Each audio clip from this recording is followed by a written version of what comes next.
दोस्तों UP triple S C PT की परीक्षा आज 24 अगस्त को संपन्न हुई है और पहली पाली की परीक्षा देकर लौटे बहुत सारे स्टूडेंट से मेरी वार्ता हुई है। उनके आधार पर मैं आपको बताऊंगा कि प्रश्न का जो लेवल रहा वो क्या रहा, अलग अलग टॉपिक से किस प्रकार के प्रश्न पूछे गए, ऑल ओवर कट ऑफ कितनी जा सकती है और भी बहुत सारी बातें। सबसे पहले बात करते हैं कि जो अलग अलग टॉपिक रहे उस पर जो प्रश्न बने थे वो किस लेवल के थे। तो सबसे पहले बात करते हैं मैथ के बारे में।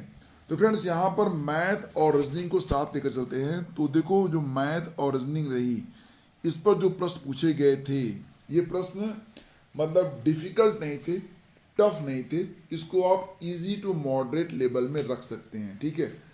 और मैथ के अंतर्गत कुल मिला के 4 प्रश्न तो सिर्फ सारणी से पूछे गए थे, सारणी आती थी और हर सारणी पर आधारित 5-5 प्रश्न पूछे गए थे।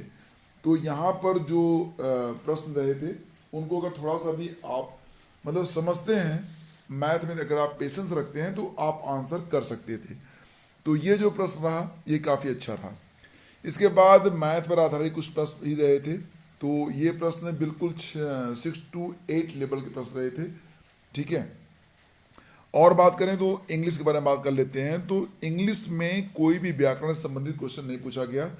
एक अनसीन पैसेज था, अनसीन पैसेज, और उस पर जो है आधारित 5 प्रश्न पूछे गए थे। और ये पैसेज भी मतलब आसान ही आप कहेंगे, अगर इंग्लिश की थोड़ी सी भी समझ कोई व्यक्ति रखता है तो आसानी से उसको समझ के सही आंसर दे सकता था।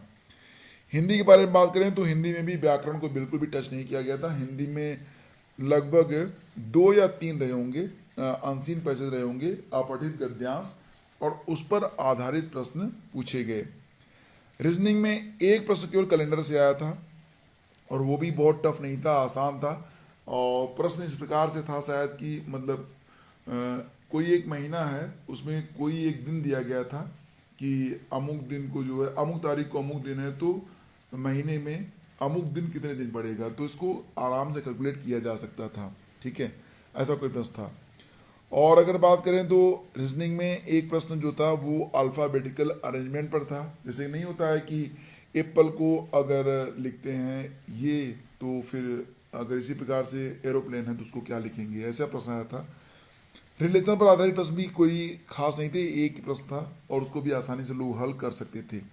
साइंस के बारे में प्रश्न करें तो साइंस में भी जो प्रश्न पूछे गए वो बहुत अधिक डिफिकल्ट नहीं थे।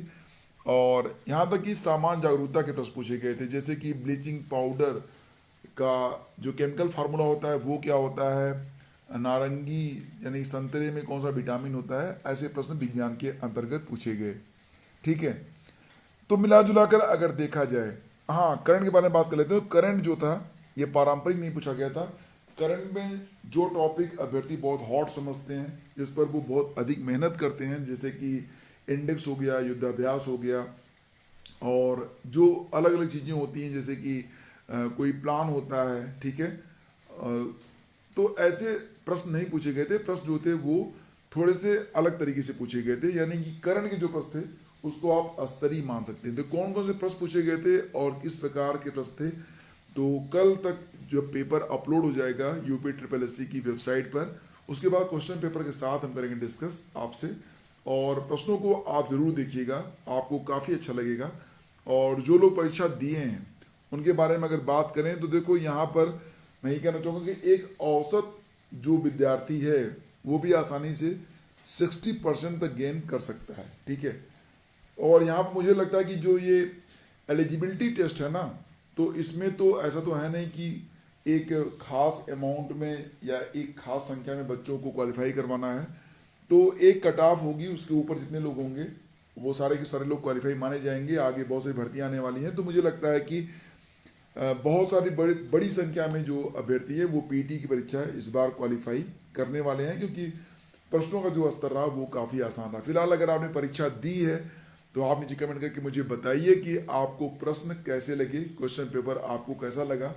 फिलहाल अगर आप रेट करने के बारे में बात कहोगे तो कहोगे कि जो पूरा ऑल ओवर क्वेश्चन पेपर रहा वो कैसा रहा, तो मैं इसे इजी टू मॉडरेट में रखूँगा। मॉडरेट के अंतर्गत सिर्फ मैथ और करंट को रखूँगा, बाकी के जो टॉपिक रहे उससे आसान प्रश्न ही पूछे गए थे, ठीक है। और अगर कट ऑफ के बारे में बात करोगे तो मुझे लगता है कि अभी तो कुछ भी डिक्लेयर नहीं हुआ है, लेकिन कट ऑफ जो है 50-55% रह सकती है। हालांकि इस पर भी बड़ी संख्या में अभ्यर्थी जो होंगे वो उत्तीर्ण होंगे। फिलहाल फ्रेंड्स अब इंतजार है कि क्वेश्चन पेपर आए, उसके बाद आप लोगों के साथ एक डिस्कशन हो और तब आप ज़्यादा एंजॉय कर पाएंगे इस पूरे क्वेश्चन पेपर को। तो वीडियो अगर पसंद आया तो लाइक और शेयर कर दीजिएगा। बहुत बहुत धन्यवाद।